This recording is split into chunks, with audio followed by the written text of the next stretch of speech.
Safe Condo, acesso identificado à garagem. Safe Condo, tático móvel para apoio e segurança.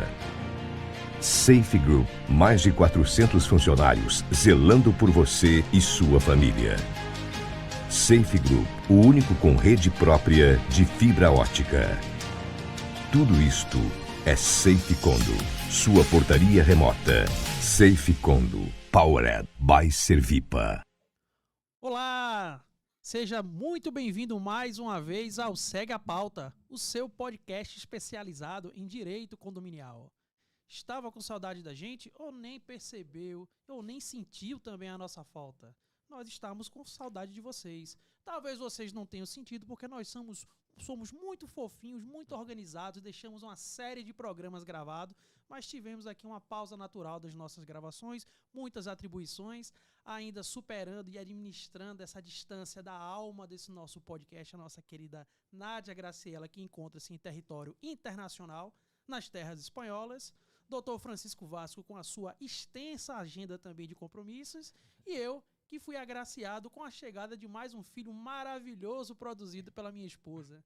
Então, assim, todos nesse sentimento de digamos assim, agradecimento por estarmos todos aqui novamente, eu vou começar dando muito boa tarde ao meu amigo Francisco Vasco. Boa tarde, amigo. Boa tarde, Tiagão, doutora Nádia. Bom revê-los, né? A gente passou um bom tempo aí sem se encontrar.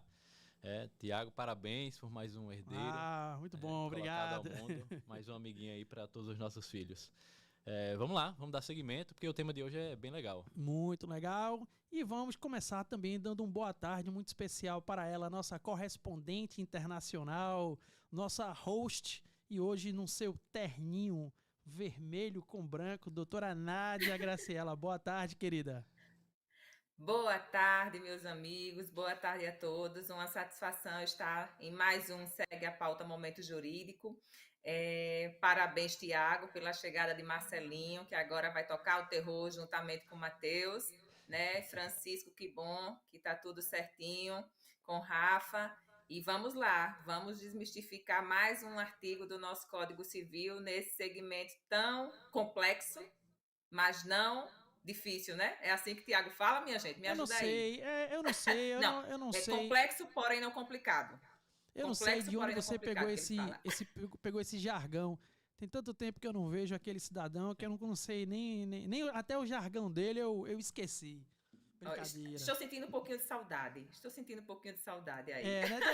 Deve ser. Ele manifesta a saudade dele de maneira peculiar. E também estamos com muita saudade de também agradecer aqui aos nossos patrocinadores que permitem a continuidade do nosso querido Segue a Pauta. Dentre eles, a Pague Seu Condomínio, a Safe Group, a Alpex Gás, também a Limas Soluções Prediais, a Top Jardins, a Elemac, a Live Portarias e também a Eleal, meu amigo Francisco Vasco. Pois bem, gente, e aí, seguindo aqui dos nossos estudos do Código Civil, né, artigo por artigo nessa primeira fase do nosso podcast, essa foi a nossa proposta desde o início, e aí chegamos ao sempre controverso artigo 1341 do Código Civil. E o que é que reza esse tão, digamos assim, controvertido dispositivo de lei? Ele regula, para você que ainda não tem tanto contato com a matéria condominial, especificamente a realização das obras do condomínio. Lembrando que, claro, esse artigo ele pode vir acrescido de outras disposições também na própria convenção e no regimento interno. Sim. Né? Vamos ter a oportunidade de falar sobre isso, mas ele traz de maneira bem clara quais são os tipos das obras que são realizadas nos condomínios, né? Inclusive com a sintonia clara com outros dispositivos do Código Civil, e também os coros legais para que a gente possa implementar essas intervenções, né, essas obras no ambiente condominial. Pois bem, e aí eu gostaria já de começar trazendo para vocês aqui, como sempre, até para acompanhar aqueles que nesse momento nos assistem no YouTube, com a própria redação literal do artigo. E diz o nosso querido artigo 1341. A realização de obras no condomínio depende Inciso 1, se voluptuárias, de voto de 2/3 dos condôminos. Inciso 2, se úteis, de voto da maioria dos condôminos. Pois bem, e aí já abrindo aqui as considerações, eu vou passar a palavra até por uma questão de cavalheirismo e ordem para nossa querida Nádia Graciela. Nádia, eu gostaria das suas considerações iniciais, já com uma provocação que depois eu também vou estender a Francisco. E aí, já problematizando, quando 1341 ele fala no seu inciso 1 de 2/3 para voluptuárias e maioria dos condôminos se úteis, a gente ainda verifica em alguns julgados, né, e eu tive acesso a alguns julgados de São Paulo e Santa Catarina, que acabam conferindo uma interpretação desse artigo, Código 1353, que fala da maioria dos condôminos, ou 2/3 dos condôminos, presentes em assembleia. Eu gostaria de saber exatamente qual é o seu entendimento sobre a matéria, se a gente está diante de uma matéria que trata da totalidade dos condôminos, né, para cálculo de fração dos 2/3, e da maioria, conforme reza o inciso 1 e 2 do 1341. Doutora Nádia, você com a palavra. Pois bem, na minha interpretação, 1341 é taxativo quanto a dizer a questão dos condôminos. Ele não se refere ao momento da Assembleia, ao momento que ela será realizada, quem deve estar presente ali, mas sim quantos devem estar, quantos devem aprovar. E são 2/3 dos condôminos, se forem obras voluptuárias, e a maioria, se for obra útil. Então, nesse caso, é dos proprietários, interpretem não presentes em assembleia, né? Não eu falo não presentes assim, ele não está dizendo 2/3 dos presentes em assembleia, ou maioria dos presentes em assembleia. Não. É maioria, né? 50% dos condôminos, digamos assim, 50% mais um dos condôminos, se obra útil, e 2/3 dos condôminos, de toda aquela totalidade, lá naquele momento. Para mim, ele não menciona a assembleia, então tem que ser a totalidade.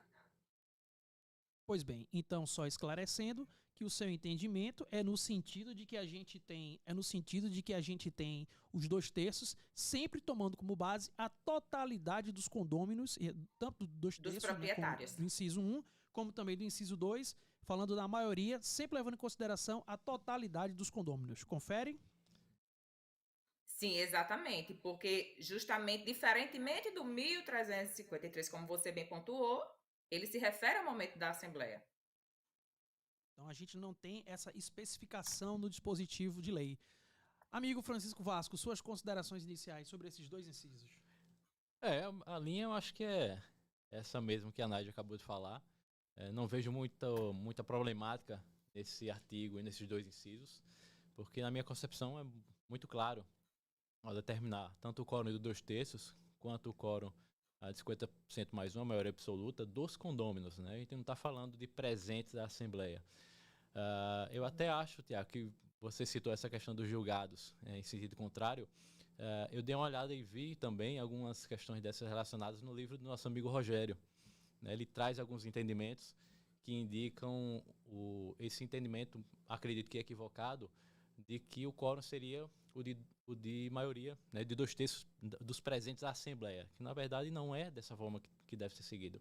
Existe um quórum estabelecido e um porquê, né, que deve ser seguido. Senão qualquer matéria seria simplesmente fácil de aprovar em Assembleia.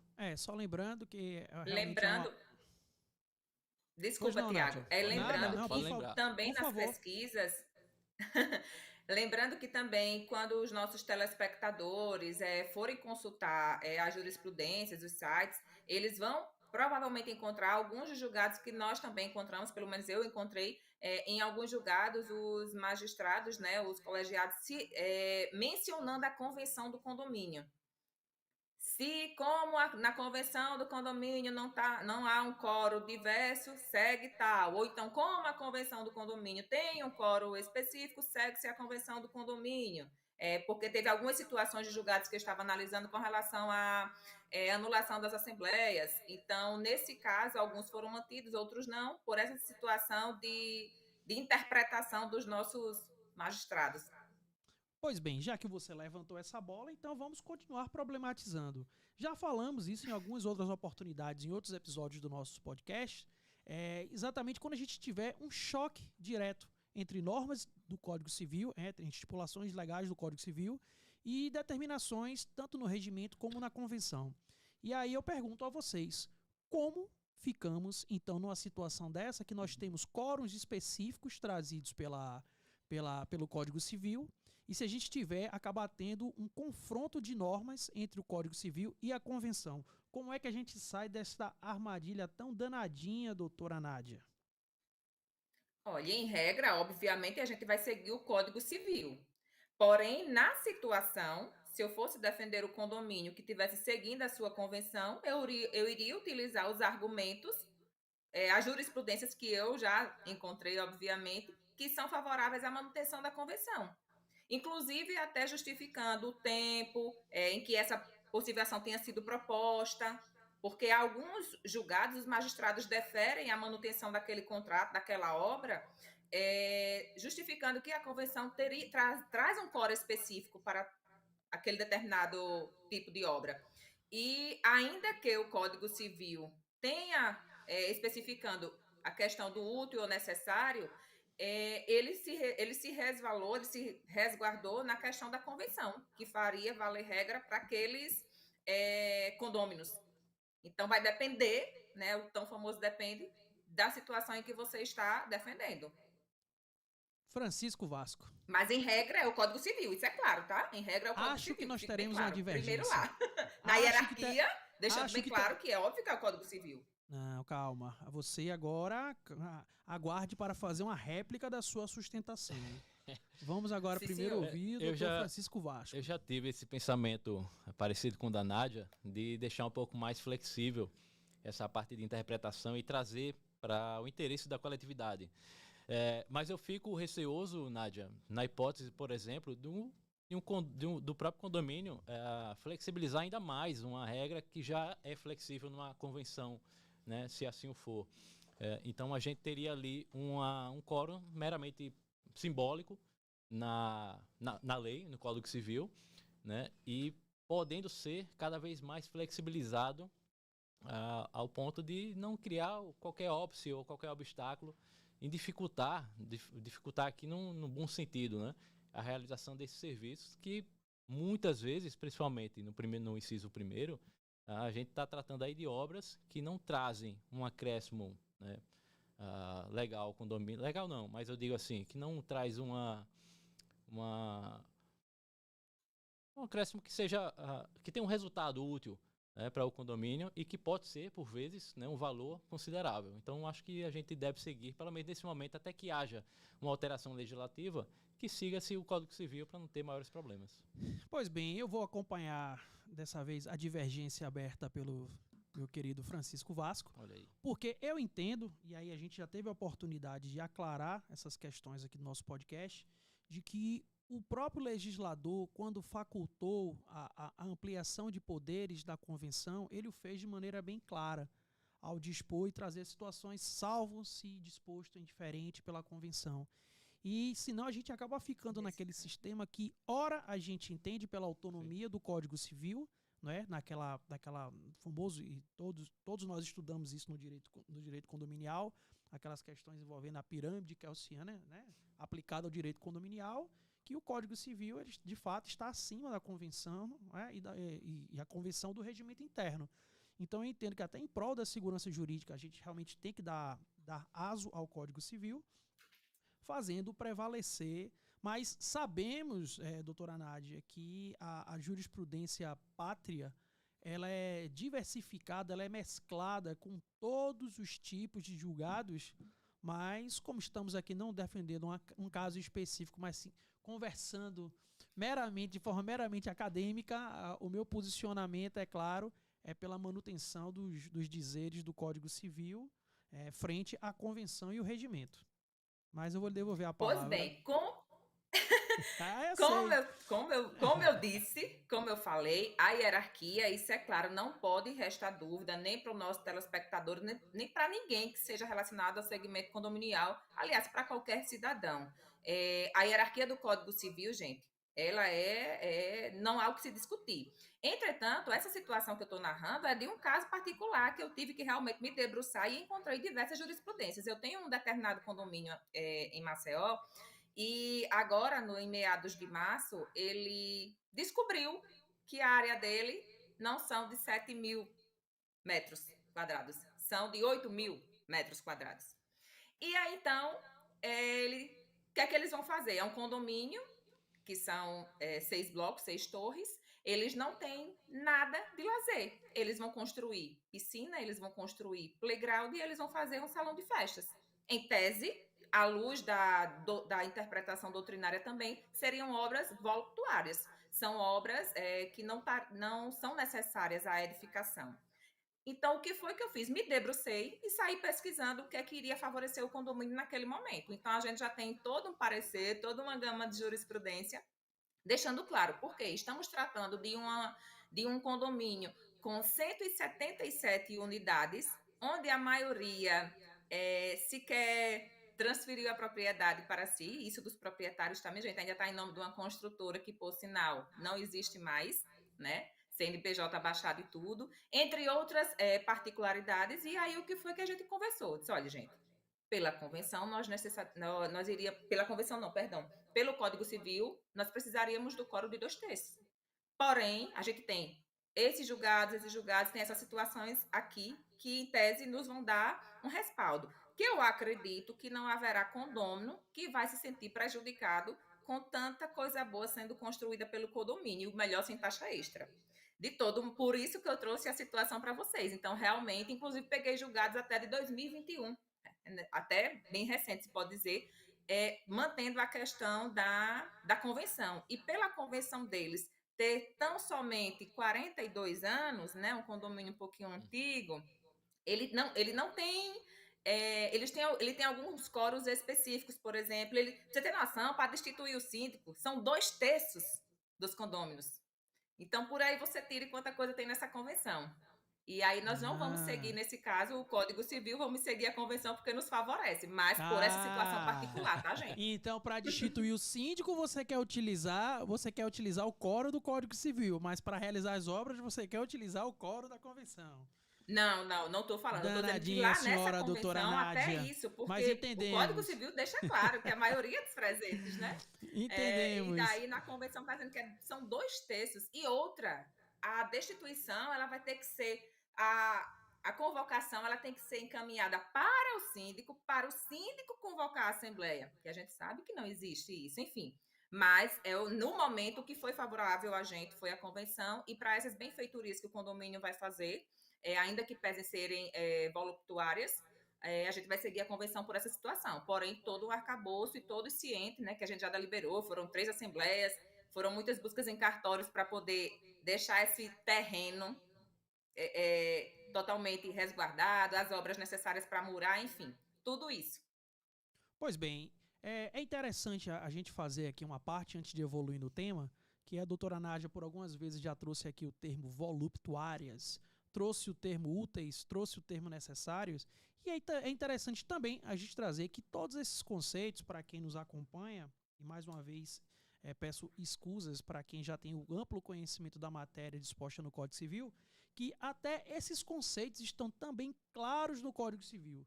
Só que lá atrás, né, na sua parte inicial, ainda no artigo 96, e diz 96. Claramente o artigo 96 do Código Civil que as benfeitorias podem ser voluptuárias, úteis e necessárias. Precisamos desses 3 conceitos para poder evoluir no nosso estudo aqui nessa tarde. E o parágrafo 1º diz que são voluptuárias as de mero deleite ou recreio, que não aumentam o uso habitual do bem e ainda o tornam mais agradável, ou sejam ainda de elevado valor. E são úteis aquelas que aumentam ou facilitam o uso do bem. E, por fim, são necessárias as que têm por fim conservar o bem ou evitar que se deteriore. É interessante a gente trazer esses 3 conceitos de maneira bem clara para a gente poder classificar. Tá, então em que situação é que a gente vai aplicar o 2/3? Em que situação é que a gente vai utilizar os 50% mais 1 do total dos condôminos? E como é que a gente faz as intervenções de natureza necessária? Então, eu acho que essa conceituação e essa distinção é importante. Doutora Nádia já trouxe também a situação de voluptuária, que é aquilo que é justamente voltado para o fim recreativo, que seja algo de alto impacto, alto custo para o condomínio, não é? As úteis, aquelas que facilitam, e talvez a útil seja a que traz uma conceituação do ponto de vista prático, Francisco, mais complicado. Sim. Né? Mais complicado. E a necessária é que nós temos aqui uma boa distinção, né? Temos 3 parágrafos que trazem justamente essa questão das intervenções necessárias. Algum comentário dessa minha fala nesse primeiro momento? Não, acho que você está correto, Tiago. A sistemática das 3 realmente é o que está no artigo 96 e no outro artigo do Código Civil. Diferem, né, em questões de nomenclatura, né, não dá para confundir, mas eu entendo que ele tem alguns exemplos práticos, e aqui a gente vai criar essas problemáticas, né, que, a depender da circunstância, pode ser que se encaixe em um ou outro. Né? E eu até já adianto aqui uma questão, Tiago. Por exemplo, nas leituras, né, nas doutrinas, julgados, por exemplo, a instalação de câmeras de segurança. Você entende que seria o quê? Eu entendo que, se a depender da situação, pode-se entender como se fosse uma benfeitoria, uma obra útil ou necessária. Né? A depender da localidade que você está inserido, a depender das pessoas que residem naquele determinado condomínio. Então, acho que nessa primeira parte agora, a gente poderia até passar para diferenciar como deve ser a aprovação e a realização dessas obras necessárias. Né? Se urgente, se não urgente, se elas passam pelo crivo da Assembleia. Porque os 2 primeiros, né, voluptuárias e úteis, a gente já sabe que necessariamente nós temos aí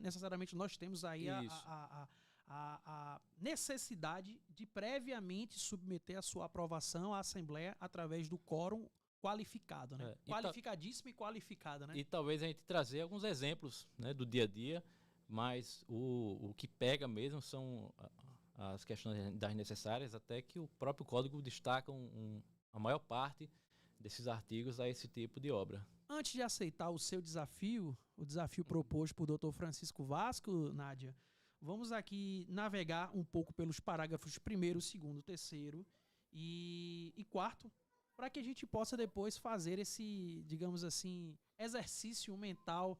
E claro que o que a gente vai trazer são obras polêmicas, né? Intervenções polêmicas, claro, que a gente fica aqui e cria outras divergências para a gente saber se a gente classifica o quê, né? E de que forma e através de que quórum. Mas, enfim, ainda não falamos sobre as necessárias. E o parágrafo 1º do 1341, ele diz que as obras ou reparações necessárias podem ser realizadas independentemente de autorização através do síndico ou em caso de omissão do síndico ou impedimento deste por qualquer condômino. Primeiro, nós temos essa possibilidade da intervenção sem necessidade da Assembleia, mas os próprios parágrafos subsequentes, eles explicam que não é bem assim. Então, é necessária, pode ser feita essa intervenção. Mas o parágrafo 2º, ele traz que, se as obras necessárias forem, 1, urgentes e 2, importarem despesas excessivas, determinada a sua realização, ou seja, o síndico pode determinar a sua realização, né, se for urgente e tiverem despesas excessivas. Sim. Então, ele pode determinar a sua realização, e, claro, quem determinou a sua realização, o síndico ou o condômino, que tem autorização do parágrafo 1º, deve dar ciência à Assembleia, que deverá ser convocada de maneira imediata. Perfeito. Essa é a redação do nosso parágrafo 2º. Comentários, doutora Nádia? Por hora, só ratificando o que você já falou. Eu encaixo, Tiago, as manutenções. Eu encaixaria as manutenções. São necessárias, você recebe um empreendimento, você já tem até a periodicidade em que elas devem ser realizadas, e a gente poderia dizer, mas não seriam obras, ou eu estaria até adiantando a sugestão de Francisco. Mas, em tese, eu tenho que manter aquela edificação. E em algumas situações eu vou estar rejuntando, eu vou estar lavando, eu vou estar fazendo reparos de fissura, entre outras situações. E aí? É E aí que eu quero necessário? fazer uma provocação, e por favor, não me julgue por mal, eu acho que é a saudade, doutora Nádia, que a gente tá pegando no pé dela hoje.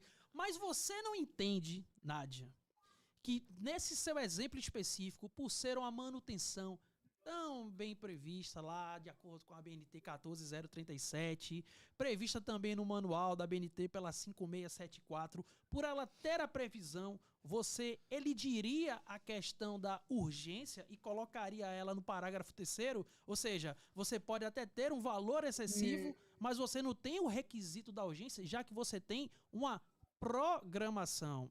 Então, talvez aí esse seu exemplo a gente não tivesse numa manutenção de natureza prévia, né? Uma manutenção, você teria uma manutenção de natureza corretiva, né? Não seria a manutenção não seria aquela manutenção exatamente regrada Mas pela ainda que 5674. fosse a prévia, Tiago, eu acho A que se insere preventiva, no caput do artigo. Eu mas entendo que se insere. Não deixa de ser obra. como é que você... Não, tudo bem. É isso que eu estou deixando claro. Mas temos uma distinção do parágrafo 2º para o parágrafo 3º. E a distinção entre eles é o exemplo da urgência. Então, sendo uma mera manutenção preventiva, entendo eu, e realmente salvo o melhor juízo, que você não tem aí o elemento da urgência. Você tem a questão prévia que você já poderia submeter na seguinte situação. Gente, nós temos o item de manutenção caro, que se aproxima, de acordo com o nosso manual. Então, antes que a questão torne-se corretiva, né, e seguindo a questão da prevenção, então nós precisamos deliberar.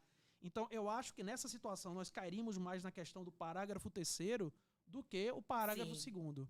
Vou devolver a palavra aqui para o doutor Francisco Vasco para a gente tentar fazer um equilíbrio.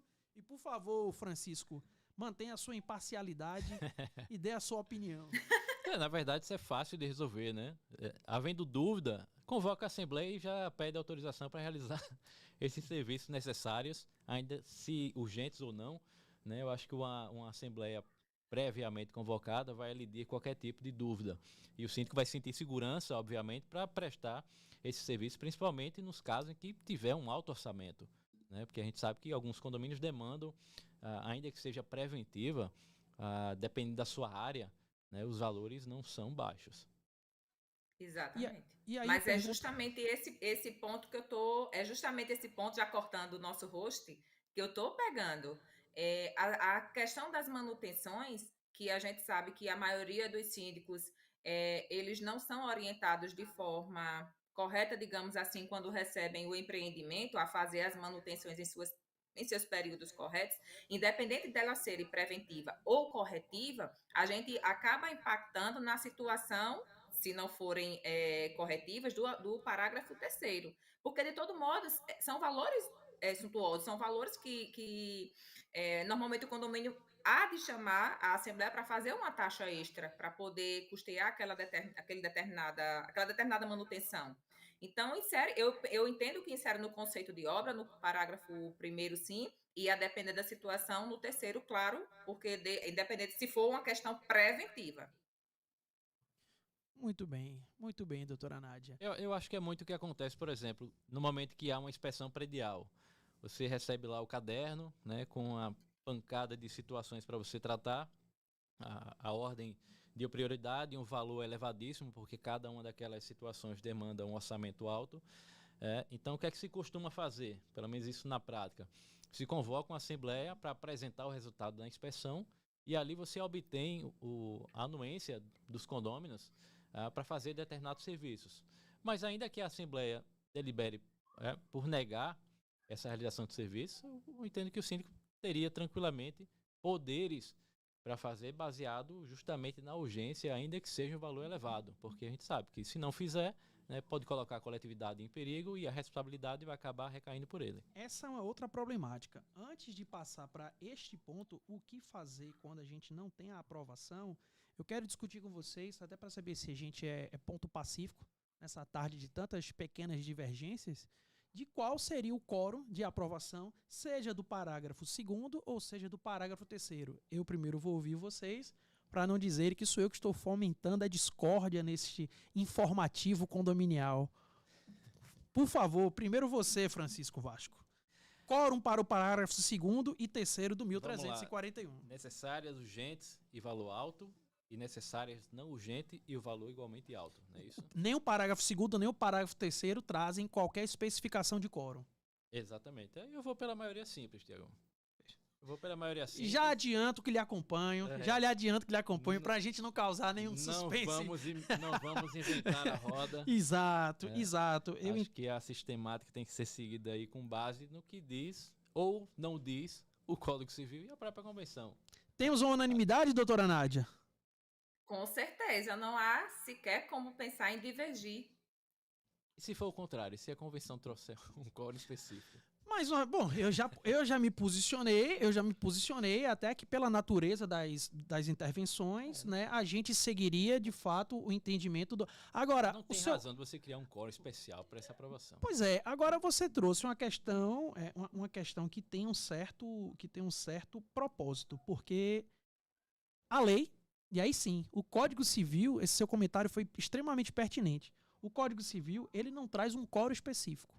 Essa interpretação, ela é uma interpretação que vem da doutrina e da jurisprudência. E aí, doutora Nádia, se a convenção trouxer um quórum específico para regulamentar o parágrafo 2º e o parágrafo 3º do 1341, como ficamos? Que hacemos?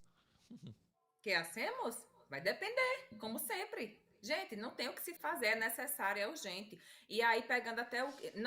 acabo não respondendo, mas aí eu vou seguir o que diz o código, porque não tem um quórum, e o que tiver na Assembleia sendo necessário, sendo independente de urgente ou não, a gente vai fazer, até porque quem vai responder é o síndico, e se não aprovarem, como é muito comum, situações de síndicos que renunciam porque tem uma cartela de serviços para fazer que são necessários, chega para aprovar a taxa extra. A Assembleia não aprova e o síndico, ok, deixa consignado de ata que eu trouxe e aqui eu estou renunciando porque eu não vou ficar responsável por isso. Porque como o síndico, tem situações que a gente diz assim, que o síndico, doutor, eu posso fazer e depois chamar a taxa extra? E aí eu questiono. Não tem, o condomínio não aprovou a taxa extra. Como é que o senhor vai fazer para juntar esse dinheiro para pagar o pessoal, se não aprovar? O condomínio não tem caixa. Vai usar de onde? Porque se é um condomínio que tem caixa, ótimo. Tem uma reserva financeira para fazer qualquer serviço, tudo bem. Se não, o que é que acontece com os síndicos muitas vezes? Ficam reféns de estarem convencendo os condôminos da necessidade, da urgência de se adequarem e cuidarem, na verdade, da segurança daquele patrimônio, né? Da segurança deles em si. E aí muitas vezes a gente sabe... Aí eu vou pegar uma carona, já começando por você, aproveitando que você está tão em destaque na nossa telinha. Essa taxa extra, ela necessariamente só pode ser votada ou o síndico pode botar a cabeça a prêmio e instituir de toda forma esta cobrança compulsória para realizar a intervenção necessária? Eu entendo que somente tem que ser votada. Até porque, na prática, qualquer situação que foge disso não tem êxito. Então, é contrato sendo executado, é síndico sendo destituído. Jamais orientaria aprovar, fazer um serviço e empurrar a taxa extra de goela abaixo. Até porque entendo que, pelos julgados que a gente tem visto, a parte legal não iria corroborar nesse sentido, ainda que seja urgente. A gente não teria a execuibilidade do título, né? Isso faltaria. Exato. A exigibilidade, né? O requisito da exigibilidade da obrigação. É complicado porque você não tem uma ata, né, aprovando. Por que é que a gente está falando isso e está problematizando dessa forma? Porque isso é uma coisa comum, como Nádia bem colocou, de acontecer nos condomínios. E aí o síndico, mais uma vez, vamos trazer essa informação para vocês que nos seguem, nos acompanham. Não é simplesmente porque não teve a aprovação que existe uma isenção de responsabilidade do síndico. Então, meu amigo síndico, minha amiga síndica, recaindo numa situação dessa, não vacile. Coloque o cargo à prova. Condicione aquela não aprovação à sua saída. Porque você fica nesse ciclo vicioso e aí você nem faz as execuções necessárias, as intervenções necessárias, só que a responsabilidade criminal é toda sua. Tá? E ainda pode resvalar a responsabilidade civil. Então, não brinque com a sua saúde mental e saúde financeira, não é?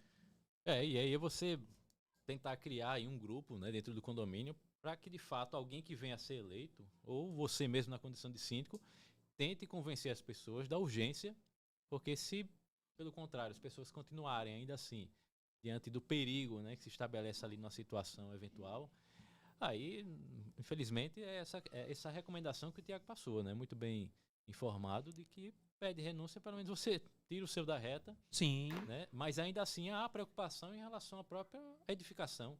Mas aí a gente tem que ter em mente que o síndico, não é?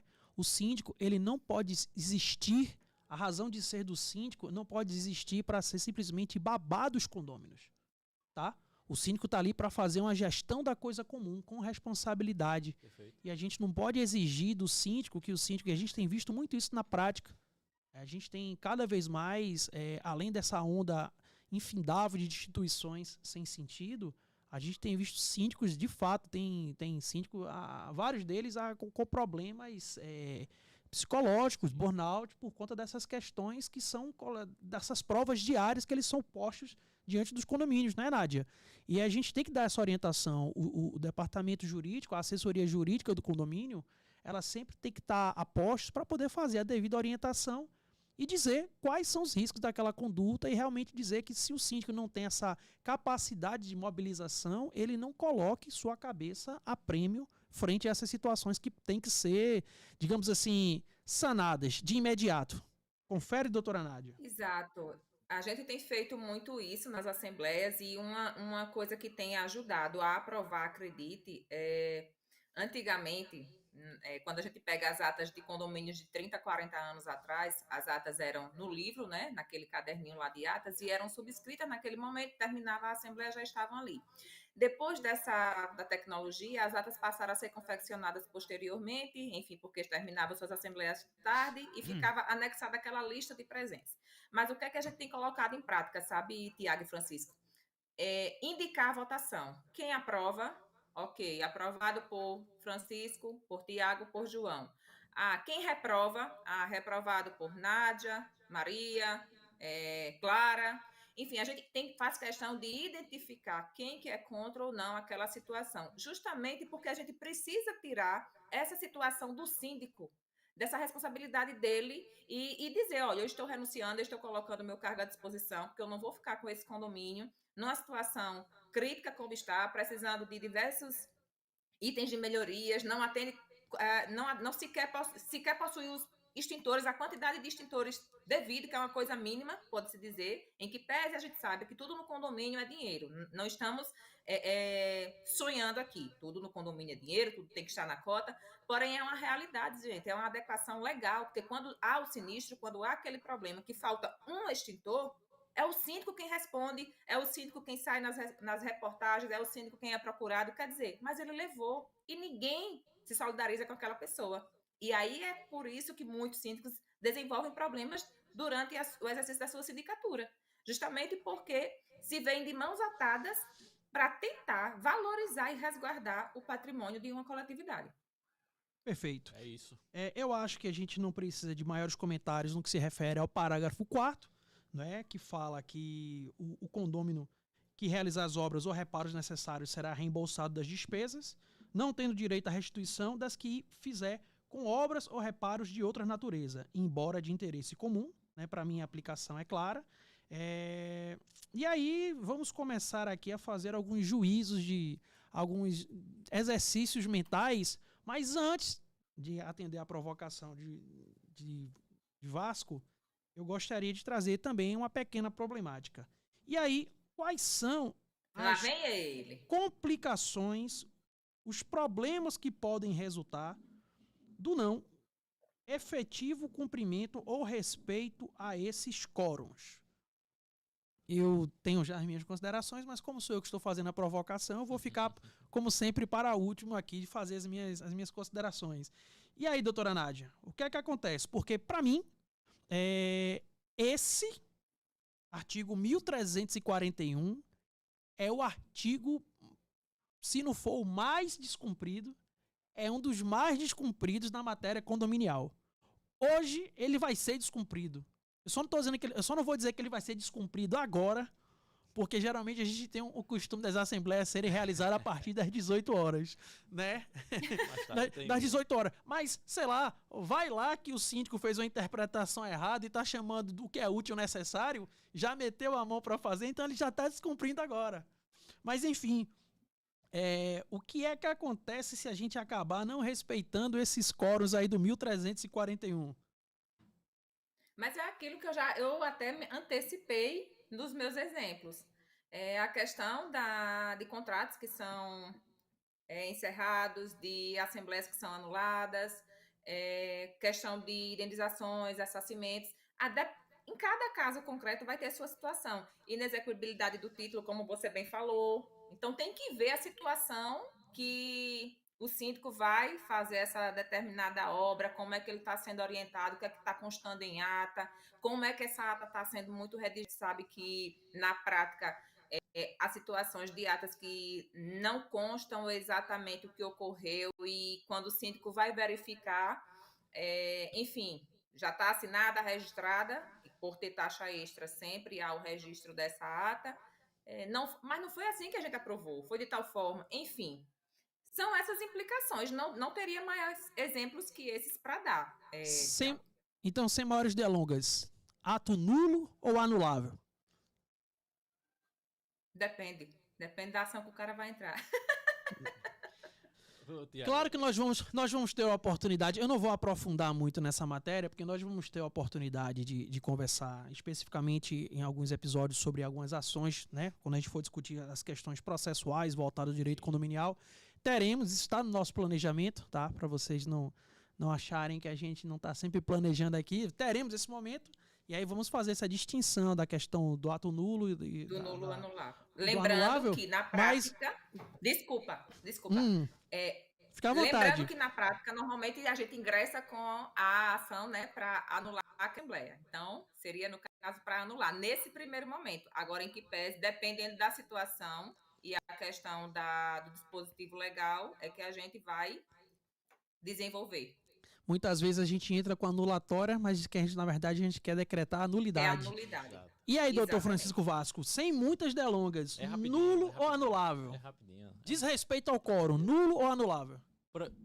Anulável. Acredito que seja anulável. Acho que vai depender do caso concreto. Eu estou com a doutora Nádia nesse ponto. Eu acho que vocês estão muito muristas. Mas veja só, vamos lá, entrando numa situação específica. O determinado condomínio aprovou em assembleia, né, uma obra em desrespeito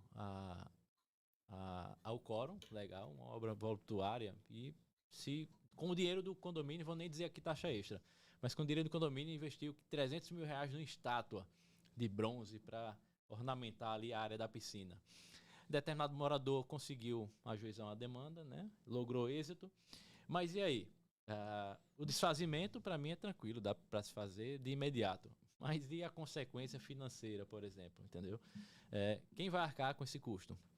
Vai ficar elas por elas? Patrimônio do síndico, gente. Não, mas a decisão foi em assembleia, doutora. Sim, mas quem vai responder, doutor Francisco, pelo CNPJ de pronto é o síndico. Não, foi um ato de irresponsabilidade ou de má gestão dele. E ele não pode alegar em direito dele. Olha aí, cadê o sino? Cadê o sino? Bem, aê, sim! Não, eu sabia.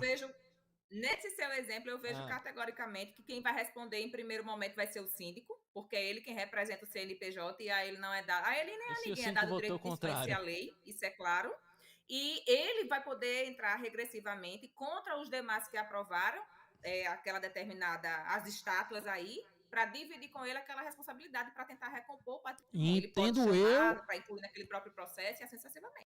Entendo eu que existindo um desrespeito ao quórum ou a qualquer outra questão de natureza legal, basta que o síndico simplesmente não execute aquela determinação assemblear. Não é? Ninguém é obrigado a fazer algo que não, né? É o princípio da legalidade. Claro que isso pode acabar custando a cabeça do síndico, mas pelo menos ele estará livre dessa problemática trazida por doutora Nádia, que já está responsabilizando pessoalmente o síndico. Então, senhor síndico, não se esqueça, a Assembleia é soberana, ela é soberana no que não contraria a lei, tá? Não contraria a lei. Ninguém é obrigado a cumprir determinação ilegal. Pelo menos pelo menos no país ainda prevalece ou deveria prevalecer o princípio da legalidade, né? Brocardo constitucional. Mas essa foi a primeira Quem trouxe foi provocação. Francisco, viu, Tiago? Foi eu não. Não, está registrado O aqui exemplo nos foi anais do Francisco. nosso podcast, Volta a fita. inclusive a divergência aberta. Então, eu acho que a gente já pode fazer aqui alguma brincadeira de trazer para vocês aqui alguns contextos para tentar classificar a determinada intervenção como voluptuária, necessária, útil. E aí eu vou começar trazendo, né, já que eu estou com a palavra, e eu vou fazer a provocação para vocês. E aí vou começar com 3 situações para a gente discutir. Mas primeiro, a reposição de itens, ainda que envolvam em melhoria de determinado item por não existir mais o item de substituição no mercado. Exemplo clássico. Precisamos fazer a troca da esteira da academia. Aqui a construtora entregou, lá quando entrega, né, com seu enxoval, custava R$5.000 e agora nós temos uma esteira ultramoderna que praticamente lhe bota para dormir por R$25.000. Então, nós temos uma questão voluptuária, nós temos uma questão útil ou nós temos uma questão necessária porque acaba englobando a conservação ou evitar a deterioração do bem. Mas, Tiago, só pegando, a antiga estaria em funcionamento? Não, a antiga foi para o espaço e as peças já não podem mais ser objeto de reposição porque é a famosa obsolescência programada, né? A gente sabe que o mercado tem essa prática, né? E aí eu trago para vocês logo esse primeiro exemplo. Trata-se de uma reposição, mas não por um bem da mesma categoria, e aqui nesse nosso exemplo, um bem de natureza bem superior. E aí? Quem começa? Não Doutora é obra. Nádia. Oi? Não é obra. Não Certo. é obra. Não está no Certo. 1341. Certo, pronto. Já temos uma primeira. Ok. Então, mas veja, aí também falamos de. Deixa eu continuar para você poder problematizar. Certo, vamos lá. Então, onde estaria? Não é obra. Onde estaria? Não é obra. Eu entendo que é necessário, porque já foi entregue no corpo de todo o condomínio, entre os materiais, né, pela construtora. Então, já consta lá em toda a documentação do condomínio, já existe aquilo no inventário do condomínio e é necessário se manter, justamente para que o síndico não responda pela deterioração, que deixou a cargo, enfim, se estragar. Então, nesse caso, Estaria no 1348, que compete ao síndico a conservação. manter a conservação. Não. Pronto. Vamos mudar o exemplo. Não, mas o exemplo é pertinente porque a gente está falando e isso é uma questão corriqueira. Mas né? eu vi, Tiago. Isso é uma questão corriqueira. Essa conceituação que boa parte da doutrina traz de que a questão da substituição de itens ela não seria obra, né? E ela não fugiria ao 1341, e aí a gente não teria a tipologia lá dos parágrafos 1º, 2º e 3º, né? Mas aí eu pergunto, então você aplicaria nesse caso 1341 ou 1348, independente dessa diferença de valor, Vasco? Pode fazer seus acréscimos também, fugindo da pergunta, tá? A doutora Nádia foi assertiva aí nessa questão, porque de fato não dá para considerar como uma obra. Mas ainda que a gente considerasse, também vejo como uma necessidade de você substituir um bem. O que a gente deveria aqui se atentar é o valor dessa substituição. Né? Se você tem ali uma esteira e vai substituir por uma ultramoderna, né, que bota você para dormir, como o Tiago falou, né, não tem tanta razoabilidade para isso.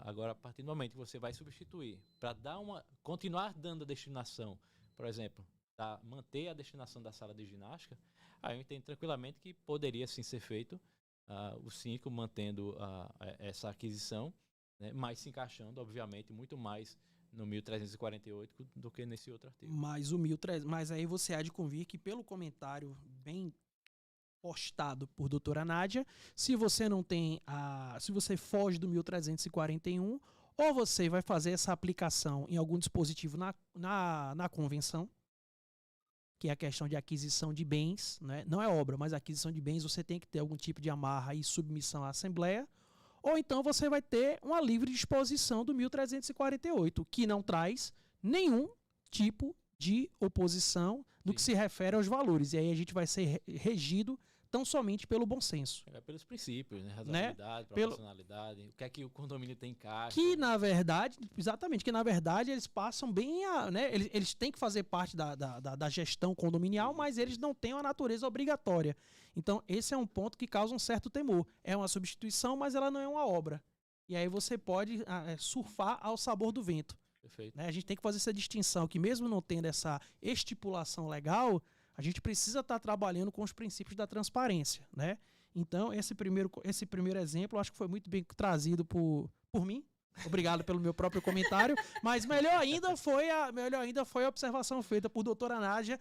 E eu já vou para a segunda situação, que seria a instalação do sistema, então utilizar agora, de energia solar. Doutora Nádia, mais uma vez por você, já que você foi tão sabida na primeira colocação. Eu sei que você sempre está sendo provocada em relação a isso.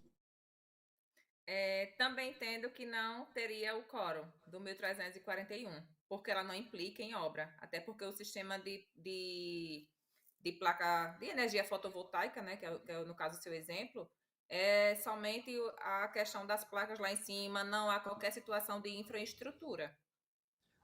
Aí os sistemas que eu conheço, tá, gente? Não sei se há algum outro que faça, como também eu iria trazer o exemplo da portaria remota, mas deixa para o terceiro momento.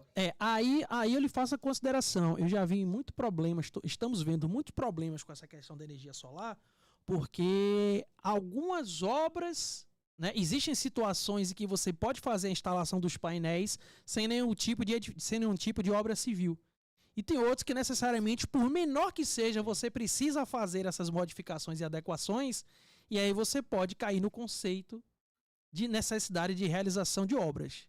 E aí a gente há de convir que nessa situação a gente não teria uma tipificação como voluptuária, entendo que não.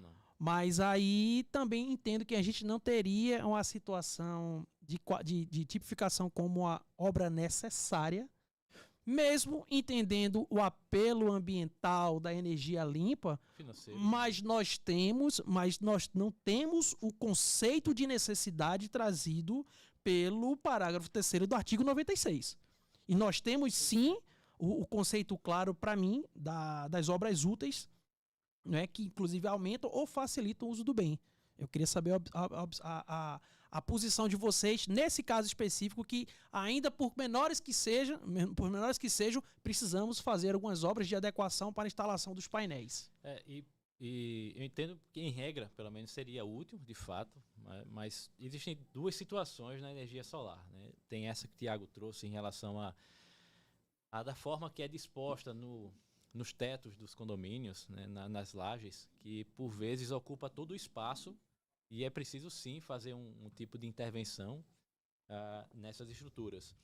Mas também há uma situação de energia solar onde você compra a energia, né, das fazendas de produção de energia solar. Das usinas. É porque também falam fazenda, né? Mas usina mas é fazenda. Não, mas é fazenda, mas esse termo fazenda também, né? É bem utilizado, sim.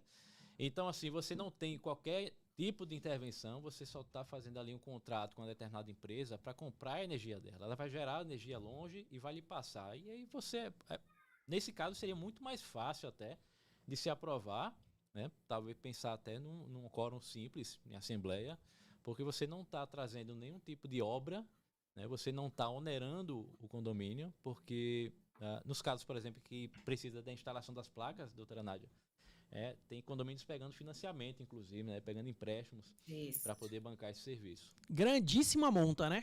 São geralmente operações financeiras de grande monta. É investir para economizar. Seus comentários, doutora Nádia?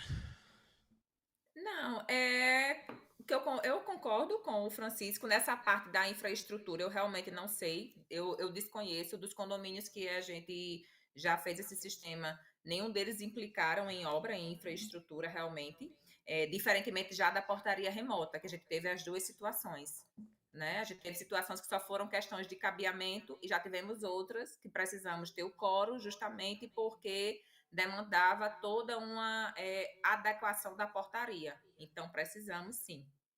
Então é importante a gente ter aqui o Da conceito, portaria né? física, tá, minha gente? Eu falei portaria remota, a gente Não, precisava claro, adaptar a claro. portaria física para poder implantar a portaria remota. Então concordamos que a casuística também é que vai dirigir, né, a situação de maneira bem clara, né? É a que vai acabar direcionando essa condução e essa qualificação Sim. referente aos coros e de fato se a intervenção se qualifica, acaba sendo qualificada como uma obra. E aí, seguindo, eu vou passar aqui, eu não vou falar das câmeras que você já passou, Vasco. Eu vou falar do mercadinho, aquela inovação que nós estamos tendo aí nos nossos condomínios, aquela situação que você não precisa mais sair de madrugada, pelo menos para ir até os supermercados 24 horas, né, sem citar nomes, porque eles ainda não são nossos patrocinadores, ainda, mas a gente está aqui naquela situação que temos esses eventos cada vez mais sequenciados nos condomínios. E aí, Nádia? Para a instalação dos mercadinhos, o que é que nós temos de coro? O que é que nós temos de coro? A gente usa também a mesma situação do 1341, verificamos se precisa de qualquer tipo de mobilização, ou submetemos tudo, colocamos tudo na conta do 1348, dando esse poder quase que infinito e absoluto ao síndico. Eu já trago, eu entendo, claro, se não precisa de infraestrutura, já não vai para o 1341, porém, sempre tem que ser aprovado em assembleia. Tem que haver essa situação da recomendação em assembleia. E ainda vai a questão da destinação do condomínio, porque dá muita polêmica pelos próprios condôminos que querem comercializar. Então, você tem toda uma situação para explicar que não foge da finalidade, enfim. Então, aprovação em assembleia com a maioria dos presentes. Ah, então essa é a dúvida que eu vou passar agora para Francisco Vasco. Mas aí, doutora Nádia e doutor Francisco, a gente está dando uma destinação diferente para uma área comum. Então, será que a gente teria simplesmente um coro pela maioria dos presentes? Ou a gente teria, não por conta do 1341, mas sim um coro qualificado de 2/3, porque nós estamos mudando uma destinação, ainda que parcial, daquela determinada área. E aí, doutor Francisco Vasco? Vai depender da área, como ela estava previamente estabelecida. Mas vamos dizer que se consiga o quórum de... Uma área vazia. Uma área vazia e que decidiu se instalar o mercadinho. Perfeito. Vamos dizer que quórum. Todas as condições estavam prontas para a instalação de um mercadinho. Tranquilas e favoráveis. Mas aí a gente não temos o 1341. Exclusivamente residencial. Sim. Não, mas mesmo no 41, vamos lá. Pode ser útil, eu entendo que sim. Porque se for um condomínio aqui na Ponta Verde, você instalar um mercadinho dentro do condomínio, talvez seja útil, porque você está facilitando, você está dando um aumento ali da coisa. Mas, por exemplo, se você coloca um mercadinho num condomínio um pouco mais distante, longe de supermercados, longe de outros pontos de atendimento, de alimentação, de bebida, etc., talvez se encaixe até como uma necessidade para que aquela coletividade possa, de fato, ali se abastecer, né, sem necessariamente se deslocar, né, grandes distâncias para repor seus armários. Eu entendo, particularmente, que nós não temos aí uma situação de incidência do 1341, mas nós temos uma situação de mudança de destinação da área do condomínio, e aí nós teríamos um quórum qualificado de 2/3 da totalidade, e esses são os exemplos que eu trouxe para fazer a provocação. Aguardo aí mais um exemplo de Vasco, se tiver agora, ou da doutora Nádia, porque infelizmente o nosso tempo também já adiantou-se muito, né? É sempre tão prazeroso conversar com vocês que o tempo literalmente voa. Mas, enfim, primeiro eu vou passar a palavra para a doutora Nádia para trazer algum exemplo complicador para abrilhantar ainda mais esse nosso episódio. Nádia. Não, já falei. O meu exemplo foi o da portaria, que vocês não trouxeram, mas eu trouxe. No momento não me ocorre nenhum outro exemplo.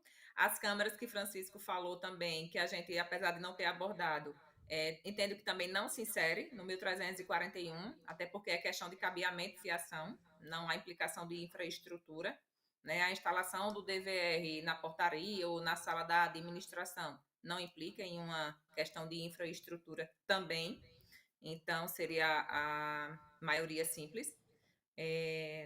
No mercadinho, como o Tiago pontuou, a questão da destinação, por isso que eu falei, vai depender da situação, porque a questão da finalidade do empreendimento, se ela é exclusivamente residencial, a gente já foge do 1341, vai para outro código. Se a gente tem um condomínio de finalidade mista, é pacífico, seria a maioria simples, tranquilamente, ou até mesmo comercial. E, Ô, Nádia, enfim, Nádia, não me ocorre nenhum outro exemplo, não. Só um ponto, mas vamos lá. A redação do 96, Thiago, começa como exatamente? Ela simplesmente traz a tipificação do que são benfeitorias Pronto. e quais são os tipos de benfeitorias. Por sua vez, Sim. o 1341, ele fala especificamente a realização de obras. Então, Certo. obras. Então, essa distinção do que seria ou não seriam obras, para depois a gente fazer um encontro com o 96, ela é importante. Né? Ela é importante. Então, eu acho que o 1341, de fato, ele só se comunica com o 96. Essa interpretação, ela precisa ser trazida quando, de fato, a gente tem o critério da obra. E aí vai uma divergência última do dia, até porque o programa já está acabando com a doutora Nádia, até para saber o seguinte, tá, mas o que é necessariamente o conceito de obra? Se a gente tem esse sistema de cabeamento, como você vai fazer um lançamento, a instalação das câmeras, você tem uma intervenção em todos os andares. Em todos os andares. E se você vai traçar... então, qual é o conceito de obra que a gente vai conferir? Vai ser a necessidade necessária de um ART, de uma expedição de um ART? Tem a própria Será que individualização da seria... água também. Exatamente. Será que a gente teria a necessidade de um ART para fazer a instalação desses cabos, cabeamento de todo o sistema do condomínio? Então, eu acho que até essa questão do que é obra e do que não é obra precisa ser trazido. Né? Bem observado. Lembrando que, de acordo com a 16280, a gente tem uma série de situações do nosso cotidiano. Vamos ter a oportunidade de falar isso, né? Da ABNT, que regula a questão das reformas em condomínio, que elas falam os vários dos sistemas que necessariamente precisam de RRT e RT e o pessoal não cumpre. Então, qual seria o conceito para a gente ter a aplicação ou não do Perfeito. 96 em conjugação com 1341? Fica para o próximo programa. É? Quer dizer, Então- para um dos próximos. Exatamente. Então, pelo adiantado da nossa hora, e já que os exemplos já não surgem na mente de vocês, eu vou passar primeiro para as considerações finais. Para a querida doutora Nádia, nossa correspondente internacional. Por favor, Nádia. Sempre muito bom estar com vocês.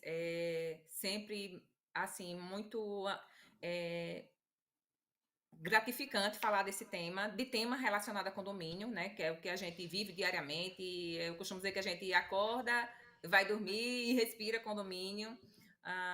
Muito bom estar no nosso podcast, estar com vocês, estar com amigos, com pessoas que estimulam e fomentam esse segmento. E agradecer aos nossos telespectadores, sigam o Segue a Pauta, se inscrevam no nosso canal lá no YouTube, assistam, compartilhem e vamos pulverizar esse conhecimento para todo o nosso Brasil. É isso aí, obrigada a todos. Muito bem, sem maiores delongas, Francisco Vasco. É nossa correspondente aí, sempre falando muito bem, né? Da importância É um absurdo, né? do nosso ramo de atuação no direito. É só agradecer mais um programa junto a vocês, né, e que venham os próximos, Thiago. Né? Muito obrigado. Olha aí. um homem de poucas palavras ao final, né? Muito bem, Francisco Vasco. Você é um cara que sabe respeitar aqui o nosso horário, o nosso tempo regulamentar. Olha a alfinetada. Lhe agradecemos. Não, de forma alguma, não estou fazendo nenhuma consideração, nenhuma ilação. Ela tem todo o tempo do mundo, até porque ela está a horas à nossa frente, então o jet lag, o fuso horário permite que ela possa falar um pouquinho mais. Pois bem, mais uma vez eu vou agradecer a vocês. É sempre muito bom, é sempre muito enriquecedor a gente estar aqui, de fato, disseminando o direito condominial e também agradecendo sempre aos nossos patrocinadores que permitem aqui debates tão qualificados como esse no dia de hoje, né? Muito bom o programa de hoje, com toda a modéstia que me é peculiar. Então nós vamos fazer nossos agradecimentos a Pague Seu Condomínio, a Safe Group, também a Alpex Gás, a Lima Soluções Prediais, a Top Jardins, a Elemac, a Live Portaria e a Eleal. Muito bom estar com vocês, brincar com vocês nessa tarde de hoje. Sigam a gente aí no YouTube, ative suas notificações. Siga a gente também no Instagram, mande lá seu comentário, a sua sugestão, inclusive sugestão de pauta, temas e convidados. Não é isso? Não deixem a gente aqui só com essa cruel missão de fazer todo esse editorial de maneira tão, digamos assim, peculiar e importante para vocês, para a gente qualificar cada vez mais o conteúdo desse podcast. Tá bom, pessoal? Bom, por hoje é só. Eu sou Tiago Oliveira e você segue a pauta.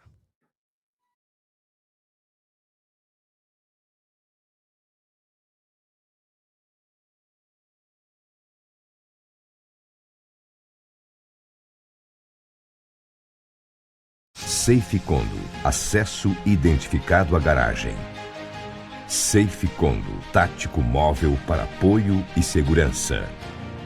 Safe Group, mais de 400 funcionários zelando por você e sua família.